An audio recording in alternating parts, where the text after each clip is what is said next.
Let P be the set of seven digit numbers with sum of their digits equal to 11. If the numbers in P are formed using the digits 1, 2 and 3 only, then the number of elements in set P is. तो यहाँ पे मैं दो method use कर रहा हूँ इस question को सॉल्व करने के लिए. First one is making cases and then arrange it, and second one is multinomial expansion. तो पहले वाले में आप केसेस बनाएंगे कि क्या क्या पॉसिबिलिटीज हो सकती है जिससे आप 1, 2, 3 यूज करके सम को 11 कर सकते हैं. It is seven digit number. तो एक पॉसिबिलिटीज हो गई कि आप 3, 3, 1, 1, 1, 1, 3 दो बार और 1 5 बार यूज करें. इससे एक सेवन डिजिट नंबर बनेगा, इसका सेवन. इनका समेशन जो है वो 11 हो जाएगा. दूसरी पॉसिबिलिटीज ये है कि आप 3, 2, 2 and then 1 is use 4 times. यहां से भी आप समेशन 11 ला सकते हैं. और तीसरी पॉसिबिलिटीज ये है कि आप 2, 2, 2 4 टाइम्स यूज करें एंड 1, 1, 1 तीन बार यूज करें. यही तीन पॉसिबिलिटीज है जिससे आप समेशन 11 फाइंड आउट कर सकते हैं. बाकी इसके ही अरेंजमेंट होंगे. केसेस तो यही है, अब इनको अरेंज कर लीजिए. तो फर्स्ट वाले को आप कितने तरीके से अरेंज कर सकते हैं. अगर सेवन ऑब्जेक्ट तो 7 फैक्टोरियल. इसमें ये दोनों अलाइक है तो अलाइक ऑब्जेक्ट के लिए हम लोग उतना फैक्टोरियल से डिवाइड करते हैं. और यहाँ पे पांच अलाइक है तो 5 फैक्टोरियल तरीके से. यहाँ पे क्या हो जाएगा आपका, ये दोनों अलाइक है, टोटल तो हर जगह पे 7 ही है तो ऊपर तो 7 फैक्टोरियल होगा. यहाँ पे ये दोनों अलाइक है और ये चार अलाइक है तो 2 फैक्टोरियल, 4 फैक्टोरियल. और यहाँ पे ये चार और ये तीन है तो 7 factorial divide by 4 factorial, 3 factorial. इसको आप सिंप्लीफाई कर लीजिए. This is 7 C2 which is 21. इसको आप लिख सकते हैं 765/2 तो it is 105. And this is 7C3 which is 35. आप इनको ऐड करेंगे तो 161 आ जाएगा which is the given answer. तो फर्स्ट मेथड आपका बहुत सिंपल है, इससे आपका आंसर आ गया. Second method is not that simple but it is very helpful in some of the questions. ये कंसेप्ट आपको हेल्प कर सकता है आगे किसी और क्वेश्चन में. तो इसमें हम लोग क्या कर रहे हैं कि हम लोग बोल रहे हैं कि यहाँ पे जो फर्स्ट प्लेस पे नंबर्स आएगा उसको x1 बोल देते हैं. दूसरे प्लेस पे जो नंबर आएगा वो x2 बोल देते हैं, x3 बोल देते हैं. सो ऑन टिल x7 तक आपके ये नंबर्स हैं. अब इन सब का समेशन आपको क्या चाहिए, आपको इनका समेशन चाहिए 11. तो इन सबको आप ऐड कर दीजिए और you are getting it as 11. तो ये क्या हो गया आपका, एक तरह का लीनियर इक्वेशन हो गया और इसके आपको इंटीग्रल सॉल्यूशन चाहिए.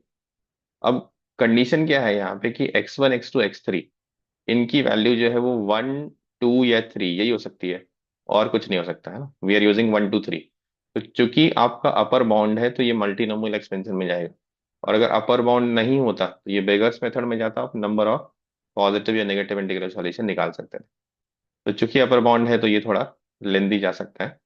But this is one different approach for solving this question. Better approach तो आपका मेथड वन ही है, आप उससे ही कर लीजिए, उसमें कोई दिक्कत.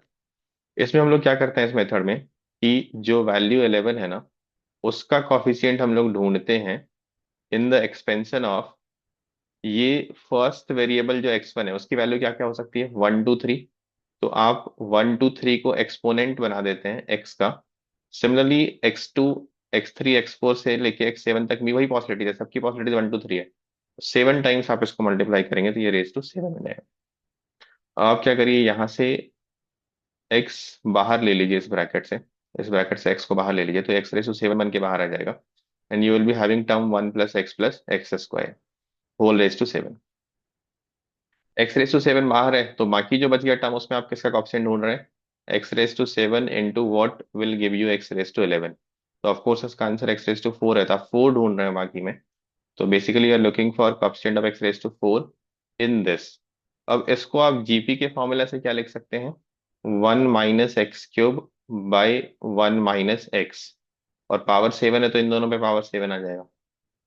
फिर नेक्स्ट टर्म में आप इस डिनोमिनेटर को ऊपर ले जाइए. तो you are looking for coefficient of x⁻⁴ in 1 - x³ की पावर 7 इंटू 1 - x⁻⁻7. यहां से आप क्या लिख सकते हैं, ये आपका बाइनोमियल एक्सपेंशन से, चूंकि ये पावर नेचुरल नंबर है तो इसमें 8 टर्म्स होंगे. पहला टर्म 1, दूसरा टर्म 7x³. नेक्स्ट टर्म जो है उसका पावर 4 से ज्यादा है तो उसको लिखने की जरूरत है नहीं आपके पास. x⁻⁶ नेक्स्ट टर्म होगा, उसको आपको लिखने की जरूरत नहीं है.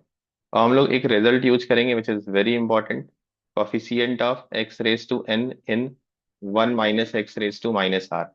ये क्या होता है आपका n+r−1 CR−1 होता है, जो number of non negative integral solution के रिजल्ट जैसा ही है।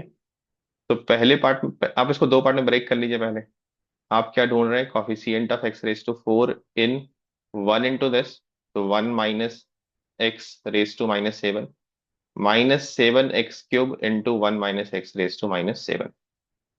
ये जब फॉर्मूला यूज करेंगे तो n की वैल्यू 4 हो गई यहाँ पे, और r की वैल्यू हो गई 7। तो पहले पार्ट में क्या हो जाएगा, n+r−1 CR−1। दूसरे पार्ट में 7 है और x³ यहाँ पे है, तो जो बाकी बच गया ब्रैकेट, उसमें आप क्या ढूंढ रहे हैं, टोटल में x⁴ ढूंढ रहे हैं, तो इसमें आप x⁴ ढूंढ रहे हैं।